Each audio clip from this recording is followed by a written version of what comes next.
Yung mga sinasabi po nating existing practice na ngayon na ginagawa nila ay ano po ang legal basis nun? Po, napakaganda po ng tanong ng ating pinunong minorya. At yan po, alam niyo po, dito po sa aking kaliwa, kung titingnan niyo po, dahil ang sabi ko po sa kanila, Ginoong Pangulo, tayo po ay haharap sa bar tatner, mathematician pa. Kaya kailangan po, battery ng mga auditors ang kailangan po natin dito sa kaliwa. Ano po?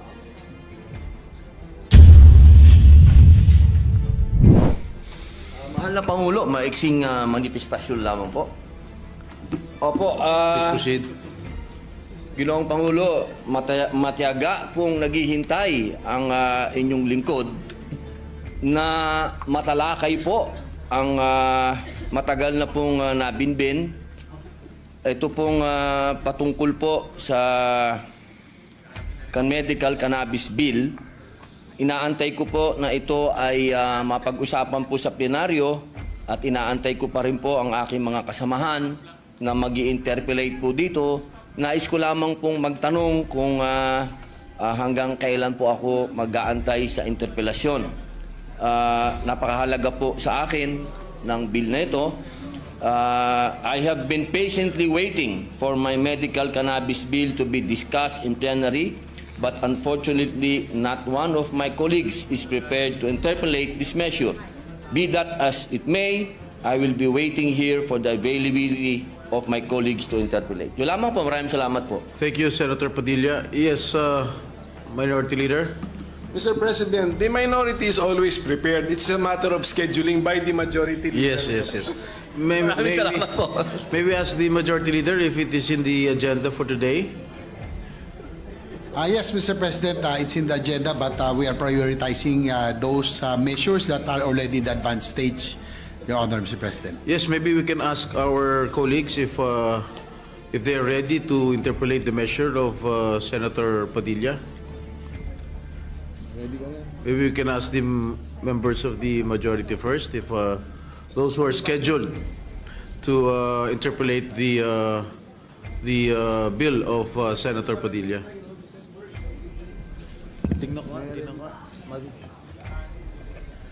I think those who are scheduled to interpolate the bill of Senator Padilla is this representation, Senator Win Gatchalian, Senator Pia Cayetano, Senator Joel Villanueva, Senator Rizzo Ontiveros, and Senator Coco Pimentel. I think, is Senator Sherwin ready to interpolate? He is here right now. The medical cannabis bill. We can tackle it.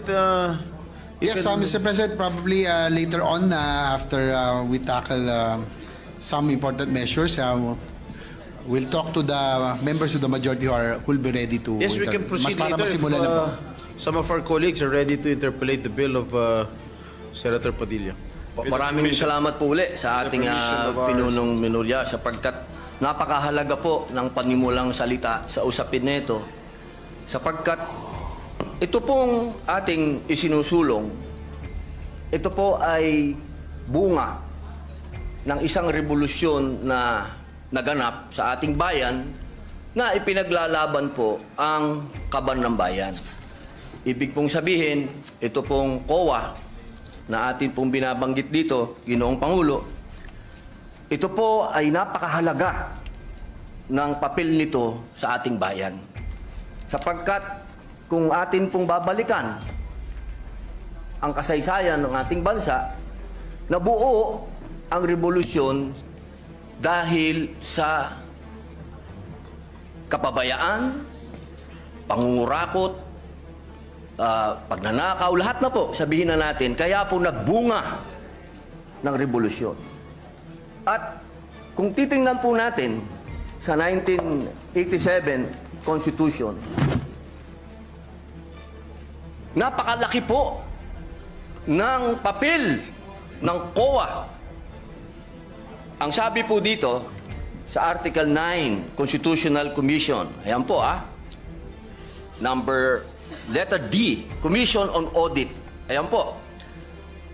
Ginoong Pangulo, ang sabi po dito, the Commission on Audit shall have the power, authority, and duty to examine, audit, and settle all accounts pertaining to the revenue and receipts of and expenditures or uses of funds and property owned or held in trust by or pertaining to the government or any of its subdivisions, agencies, or instrumentalities, including government-owned or controlled corporations with original charters on a post-audit basis. Medyo mahaba-haba po ito.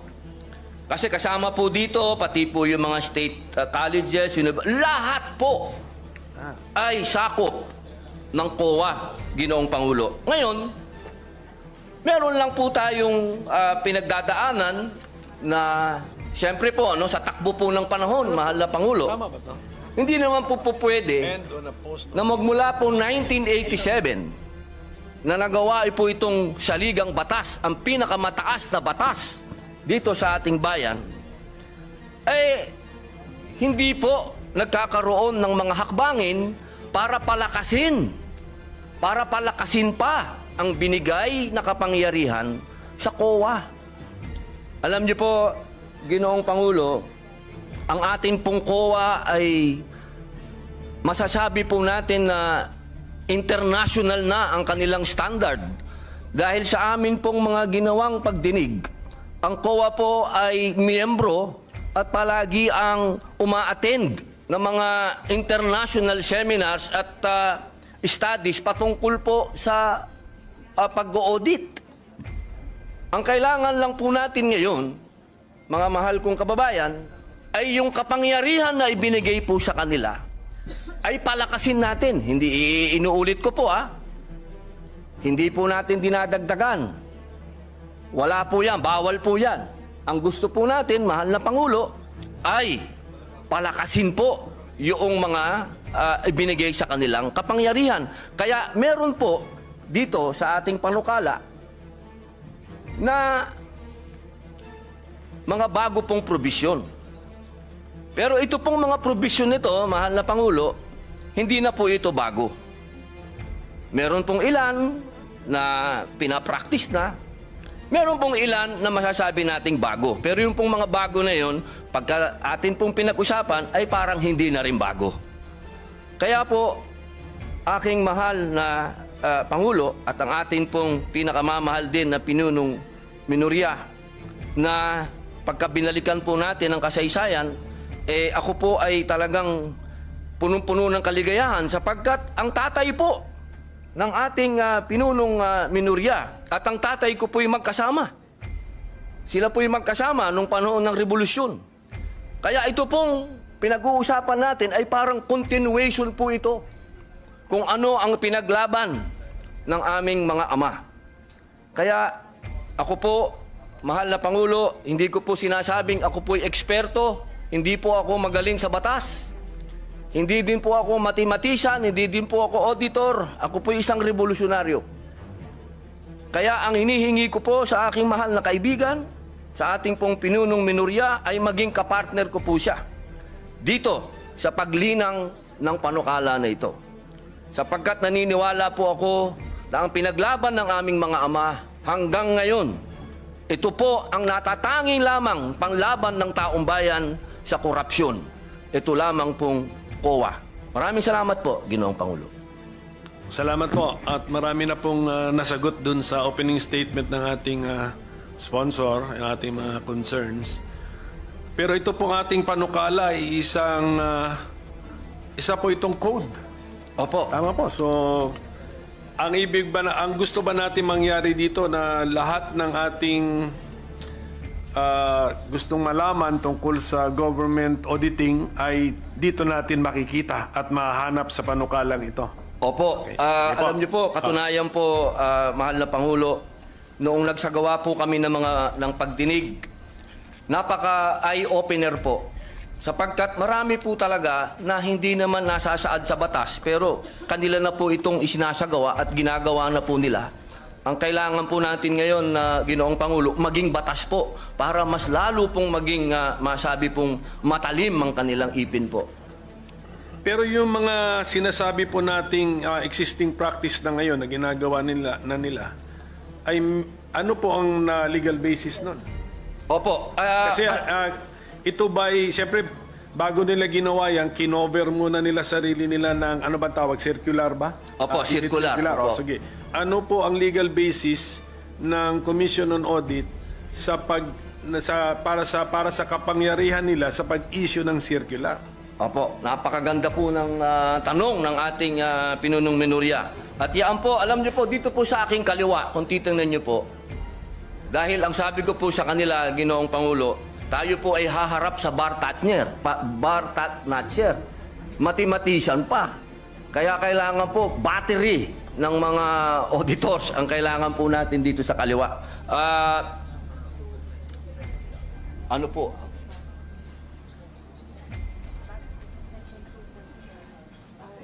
Yung legal basis na yun ay nandun sa PO.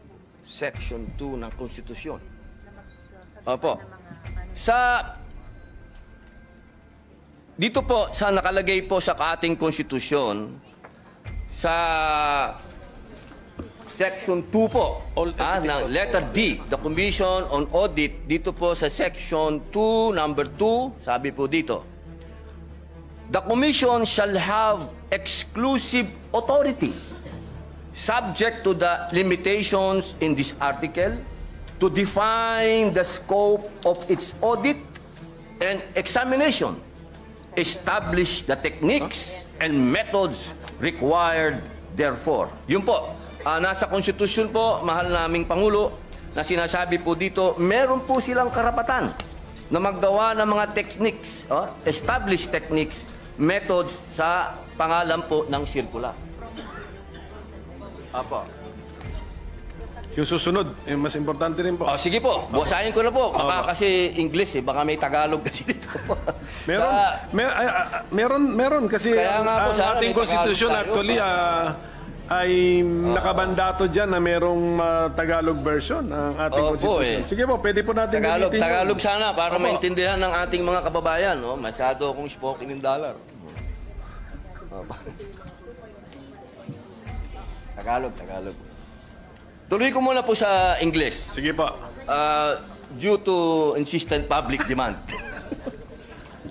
Therefore, and promulgate accounting and auditing rules and regulations, including those for the prevention and disallowance of irregular, unnecessary, excessive, extravagant, or unconscionable expenditures or uses of government funds and properties. Malinaw po dito, Ginoong Pangulo. Ito po naman sa Tagalog, dapat magkaroon ang komisyon ng tanging otoridad batay sa mga katakdaan sa artikulong ito na magtakda ng saklaw na audit at pagsusuri nito, magtatag ng mga kaparaanan at pamamaraan na kinakailangan ukol doon at maglagda ng mga tuntunin at alituntunin sa pagtutuos at pag-audit kabilang ang mga ukol sa paghadlang at di pagpaghintulot sa mga paggugol o paggamit ng mga salapi at ari-arian ng pamahalaan na tiwali, hindi kinakailangan, labis-labis, maluho o hindi makatwiran. Yun po, Ginoong Pangulo. So, sa ngayon po, ang COA, aside from the circulars that they have issued, and aside from the constitutional basis in the 1987 Constitution, ano po ang batas na nag-govern sa kanilang mga kilos? Sa ngayon po ay Sa ang ngayon, saligang yes. batas. At siyempre po, yung pong nakaraan, nung panahon po ng tayo pa po ay nasa panahon pa ng Marcos Sr., meron po tayong Presidential Decree 1445. Opo, doon po nagbase halos opo. And that is a 1978 law. So, ibig na, ang gusto natin na sabihin ngayon, ang basic and fundamental auditing code na sinusunod ng COA sa ngayon is a 1978 law. Opo, opo. Yung 1978 auditing code na yan, paano naman siya binago ng mga detalye na nandun sa 1987 Constitution?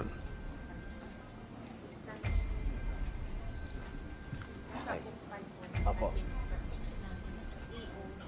Ng 1987 Constitution. Ayan, napakaganda po ng iba talaga pala pag may battery ka dito po. Opo. Ito po, ang sabi po nila, nandoon po ito sa Book 5 ng Admin Code of the 1987 Constitution. Meron po ba tayo?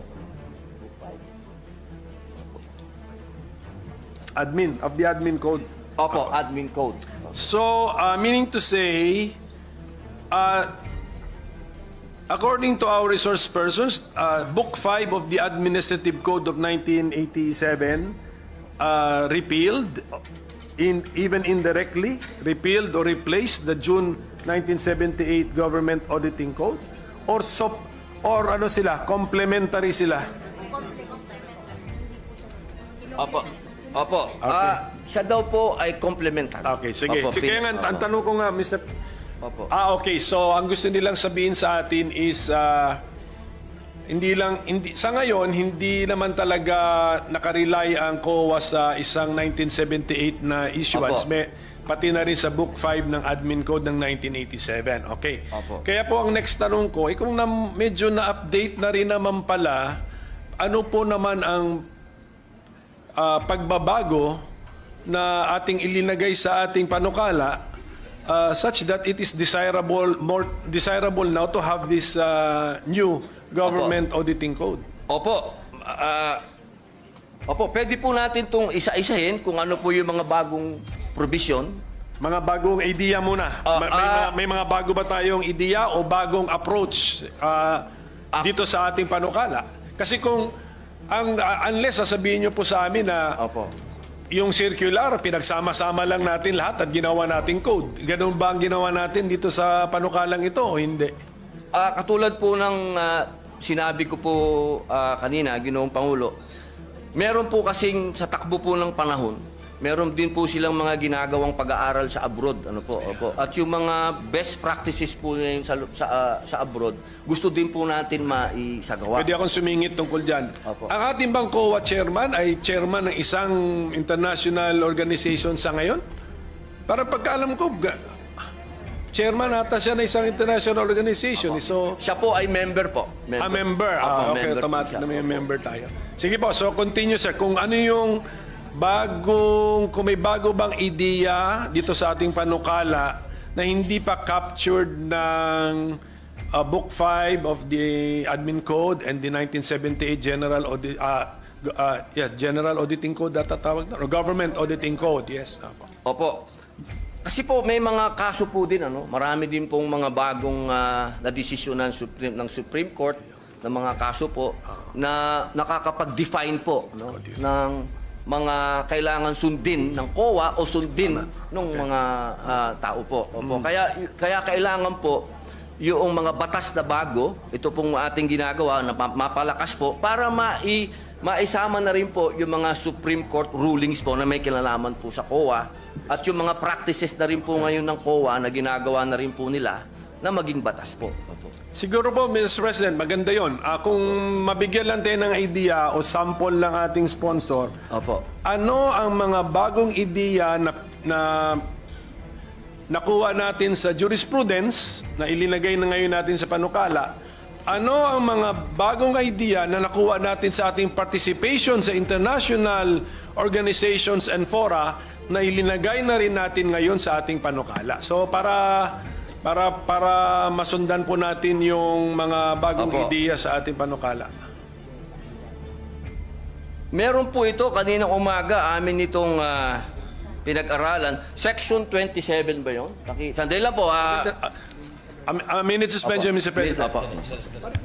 Session is suspended for a minute. Was in the process of answering the question already, Mr. President. So, Opo. Ginoong Pangulo, meron pong mga pangyayari katulad po ngayon, ano po, habang iniaantay po natin yung para sa Supreme Court, tatalon lang po ako. Katulad po sa Section 60, sinasabi po dito, Ginoong Pangulo, na katulad po kahapon, napag-usapan po natin yung e-governance.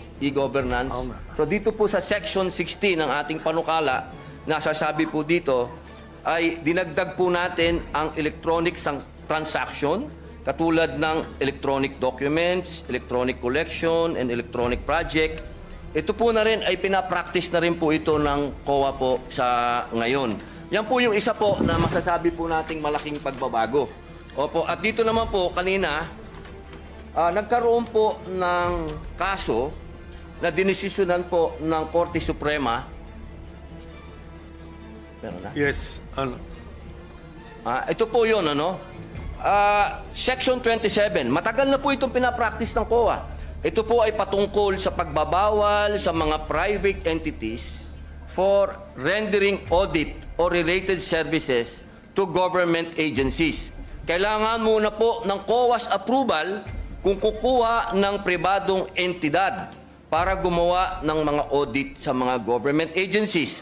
Nagkaroon po ng kaso ito, Ginoong Pangulo, at ang naging decision po ay pagkalagpas ng 60 days. Iba pala to. Sorry po. Ang sabi po dito, hindi po pwede. Pwede na pwedeng kumuha ng pribadong auditing firm yung private ng mga government agency po. Pwede po silang kumuha. Opo. Hindi po pwede na ang sinasabi po, kasi ito, ang ano po nito, galing po ito sa deliberasyon ng 1987 Constitution. Kasi meron po itong isang commissioner, sinasabi niya, sabi niya doon, hindi, kailangan exclusive ang COA. Ang sabi naman po ng ibang commissioner, ay hindi pwede. Natalo po siya sa bilangan. At yun po ang ginamit ng Supreme Court na argumento na hindi po pwede na exclusive. Kailangan pwede silang kumuha ng iba. Yun po yung mga desisyon na masasabi po natin na nangyari. Meron pa pong isa. Opo. Dito po sa Section 28, ito ay nasa PD 1445. At base rin po ito sa desisyon ng Korte Suprema. Ito po ay patungkol sa probisyon ng pag-hire ng law firms o private lawyers. Ito po ay alinsunod sa desisyon ng Korte Suprema. Kasi alam niyo po, minsan kailangan magpaalam pa sa COA, hindi na po, kumbaga, nagkakasuhan na. Ginoong Pangulo, nagkadimandahan na, wala nang panahon. Ang sabi po dito, na kapag lumagpas na yung 60 days, deemed approved na po yung request ng kung sino man pong ang gustong mag-hire ng lawyer, private lawyer. Yun po yung mga masasabi nating bago na meron po talagang bigat. Kasi ito po ay may kinalaman na sa mga desisyon ng Korte Suprema at ganoon din po doon sa paparating po na e-governance. So, hindi pa po ito natitesting, itong Section 28, kunyari lumampas ng 60 days, gumastos na ngayon yung... Meron na pong desisyon. Meron na pong desisyon ang Supreme So, Court. sa ngayon, disallowed. Pero ang COA, wala pa po. Ilalagay po natin ngayon sa Kaya nga, batas. kung wala ito, kaya sa ngayon, disallowed. Hindi pwede. Kung pagbabasihan po yung desisyon ng Supreme Court, What was the decision? Allowed? The Supreme Court allowed the expense of government in the hiring of private lawyer or 60 days. sustained the 60 decision? days po eh. So even the 60 days is in that decision? Hindi ako familiar po sa decision na Diba? yun. Opo. So, okay. Oo. Yun po, malinaw po yun eh. Malinaw po, Ginoong Pangulo, na halimbawa po, katulad po ng Pisan, di ba? Pisan, nag-hire po sila ng lawyer nila, lumagpas po, hindi po, ang nangyari ang tagal po, ano, hindi po nila maantay-antay yung approval ng COA. Ang sabi po, 60 days, deemed approved na po yun. Pag lumagpas. Okay. Ngayon, kinaklaro natin dito. Opo. Sige po. How about sa international best practices? Meron ba tayong napulot doon na linalagay ngayon natin dito sa ating panukala? Ano pong tawag? Section 26. Ayun! Nako, ito po yung pinakamaganda na pinag-usapan po namin. Ako gusto ko po ito. Kasi maraming lugar na hindi napupuntahan ng COA. Nakalagay po dito sa Section 26. Institutionalizes COA Citizen Participating Audit Program. Ito po yung Deputized Citizen Participatory Office. Since 2016 pa po ito, ginagawa nyo na. Opo, nagde-deputize po sila. Opo, ng mga mga CPA po, no? Tawag po nila CPA, opo. Kaya po, ito po ay napakaganda sapagkat marami pong lugar dito sa ating bayan ang hindi po napupuntahan, Ginoong Pangulo. So ito pong participation ng civil society organizations na natin ay linilimit natin sa remote and critical areas. Bakit hindi natin gawin as a general rule? Opo. Sama sila. Actually, Sama sila. general rule po siya. Opo. Well, ito pang ang pagkasulat natin ay located page 20 line 17 to 18 nakasulat dito. Yun. Monitoring of projects located in remote and critical areas. So mukhang maganda itong idea na ito. Bakit din natin gawing partner ng COA ang CSO? For all, if you want. Opo, yun daw po, practice na po na raw nila, Ginoong Pangulo. Ito po yung ginagawa na raw po nila. Opo. So, balikan po natin itong 26. Ano natin? Opo. I-expand po natin. Opo. Opo. Hindi ba sa bidding ay required, sa public bidding, required ang mga observers from civil society rin? NGO? Ganon? So, pag ino-audit ba ng COA ang isang project, tinitignan ba nila how the public bidding was conducted? Kasali po ba yun? Do they also, and in the process, do they look for the participation of the CSO or NGO or PO? Wala yung... Ay, pwede pa natin ito. Okay po. Limited lang daw po ang binibigay. Sige. Opo, doon sa... Pero sa lahat po ng bidding nandun. Kayo? Ang COA.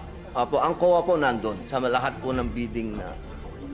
Sige pa, so nakita naman natin yung, andun yung attempt sa section 26, hindi ano na natin? Mas broad na. Ano na natin yung spirit nung anong panukala, nung section po, ayusin na po natin. Opo. Tapos Mr. President, bago ko ito malimutan, may mga concerns na riniraise yung mga private entities na it's either meron silang ano ba yun yung sa PPP? PPP. Because of the PPP, allowed ang private entities na parang meron siyang merger of activities or transactions with the government. Yun, meron silang isang section po rito, section 24, if I'm not mistaken, na yun po ang concern nila na ano bang klaseng audit authority ang gusto ma-exercise or pwedeng ma-exercise ng COA sa kanila under our bill, Mr. President? Opo. Ito po ay napakagandang tanong po ng ating pinunong minorya sapagkat ito po ay napakarami na po talagang tumawag din po ng aking pansin dito sa usapin nito. Kaya ito din po ay nagkaroon din po kami ng napakahabang talakayan dito.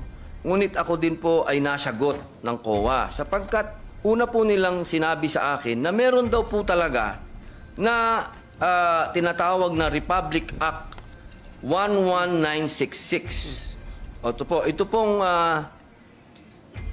RA na to sa second paragraph, 66. section 31 ng PPP Code. PPP. Kung saan sinasabi po na ang mga PP projects awarded and subject sa Government Audit Code or 2009 Revised Rules of Procedure ng COA and amendments thereto.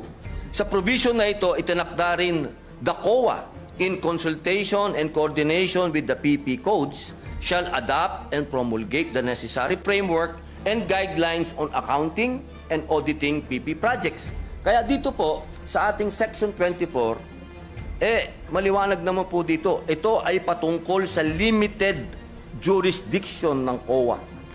Sa mga private entities, kasama na rito ang public utilities.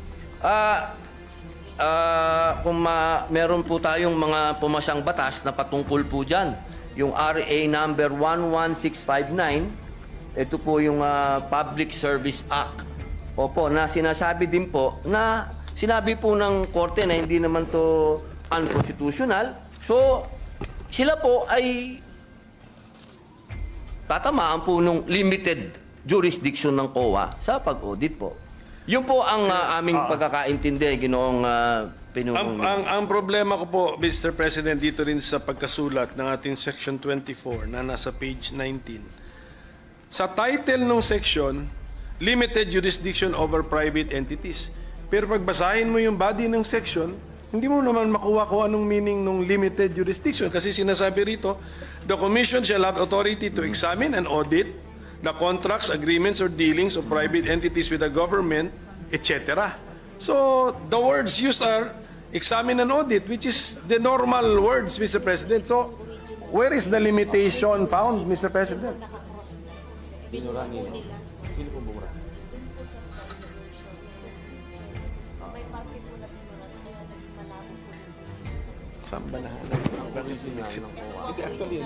Maganda po ng naging talakayan dito sa amin. Napakaganda po kasi ng katanungan ng ating pinunong minorya. At alam niyo po, ito po kasing pinag-uusapan natin ngayon, ito po ay galing pa sa Presidential Decree number 1445. Patingin ng 1445. At ito po ay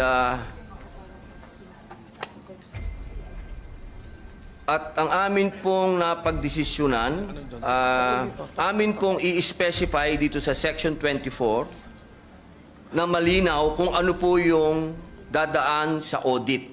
Ibig pong sabihin, kung ano lamang po yung dinapuan ng pera ng gobyerno, doon po sa PPP, doon lang po sila may karapatan na mag-audit.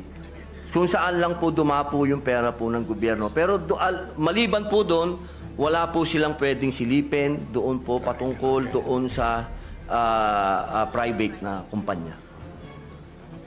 Pero sa ngayon po ating sponsor na sa pagkakasulat ngayon, medyo Opo. hindi yan limited jurisdiction. Opo. Tama, okay, opo, sige opo. po. At least. Tinatanggap po ng ating So malalaman lang natin ito or kung kami ba ang ating mga kasama ba ay sasang-ayon sa amendment, kung marinig na namin kung paano natin mahuhuli yung konsepto ng Opo. limited jurisdiction. Opo. Sige Opo. po. Opo. So at least maganda po yan at malaking bagay na po yan na yung parang agam-agam nila, yung worry nila, concern na Opo. Natural po yung kanilang pag-aalala sapagkat sila po ay mga investor din po. Siyempre po, kailangan din natin alagaan yung mga investor. Pero wag po silang malumbay at wag po silang mag-alala. At lahat po ng pwedeng gawin ng COA patungkol lamang po sa pera ng gobyerno po. ngayon po, yung konsepto ng right sizing, nakaka-discuss lang natin, parang nasa bill din yun. Pero yung kahulugan ba ng right sizing na gamit natin sa panukalang ito, kaparehas nung right sizing na sinabi po ng ating Senate President na dinipensahan niya yung kanyang panukala. Opo, alam niyo po, kung mapapansin niyo po, kasama po ako ng ating Ginoong Pangulo doon sa right sizing sapagkat naniniwala po tayo doon. Pero kanina po sa kanyang paliwanag, malinaw din po na sinabi niya, hindi po ibig sabihin nun na tayo po ay magbabawas o ano. Kung hindi, pipiliin po yung mga tao talaga na talagang sila po yung magpe-perform. Yung talaga pong may mga kakayahan. Yung tunay po na masasabi po natin na madi-deserve po nila kung magkano po yung natatanggap nilang sweldo mula po doon sa ahensya ng gobyerno. Kaya ako po ay nakasuporta po doon. At dito po, sa kasalukuyan, naririnig ko po ang aking lupon at kanila pong naisagutin ang inyo pong katanungan. Opo.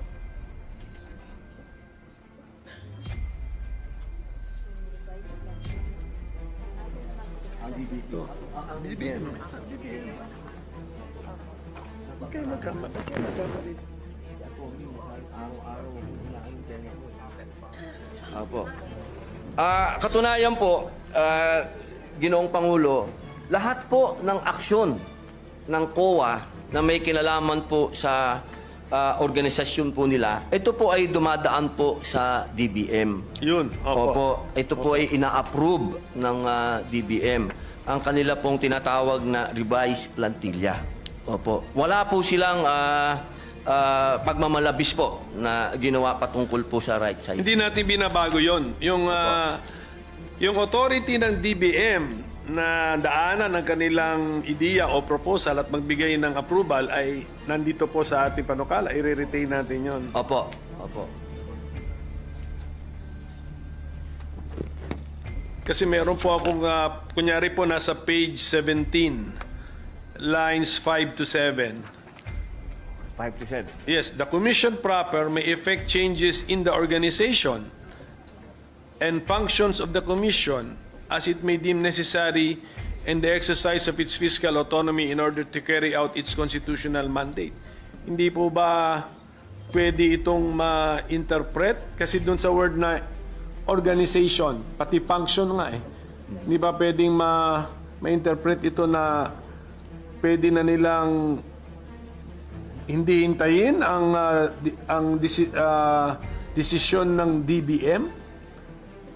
At saka yung functions na ito, pwede ba nilang baguhin ang itong code na ginagawa natin, Mr. President? Okay, okay. Ginoong Pangulo, ito pong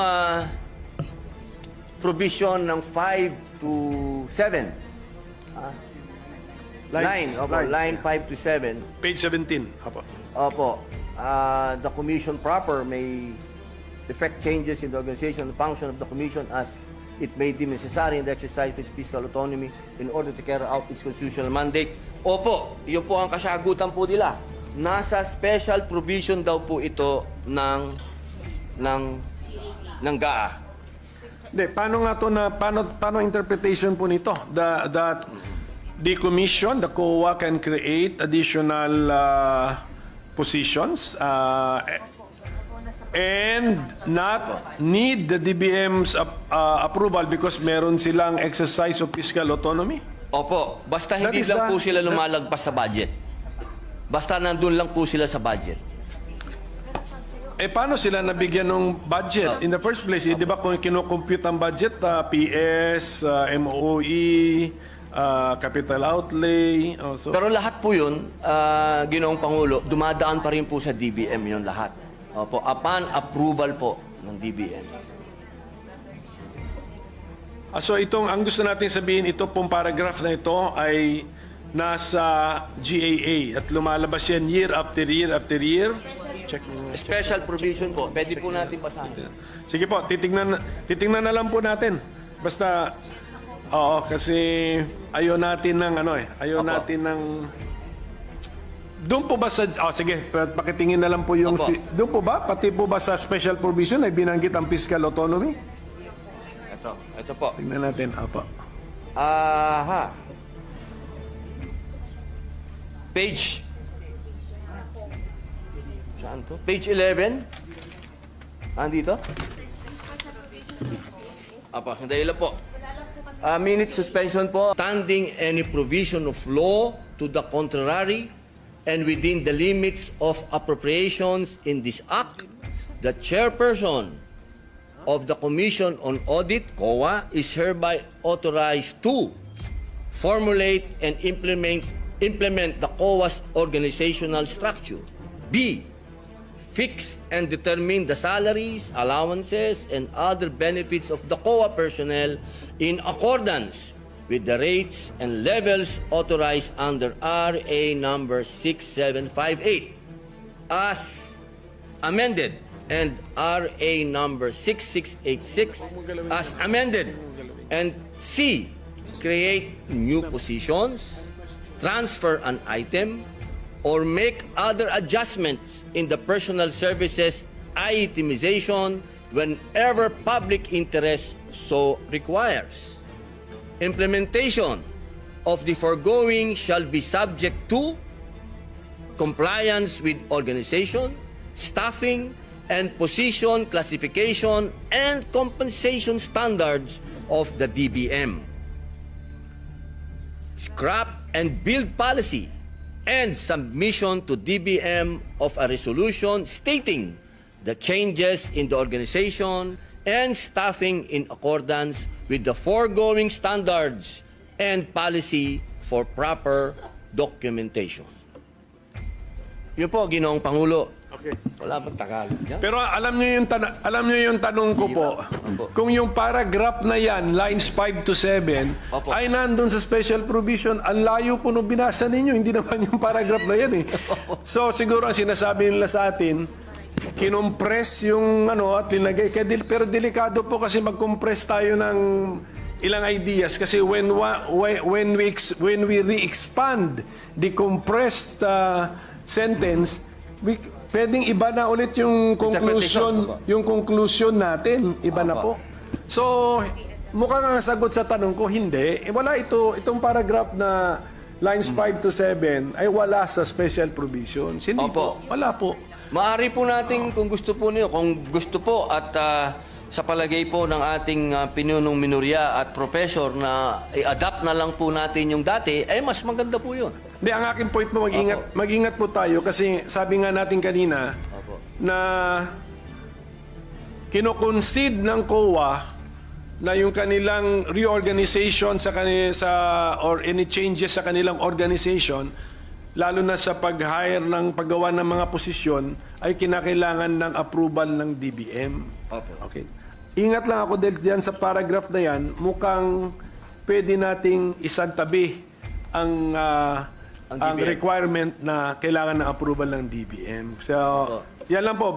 Kung pwede rin natin balikan ang yung last paragraph ng Section 16, Mr. President. Gawa niya ng paraan yan. But Mr. President,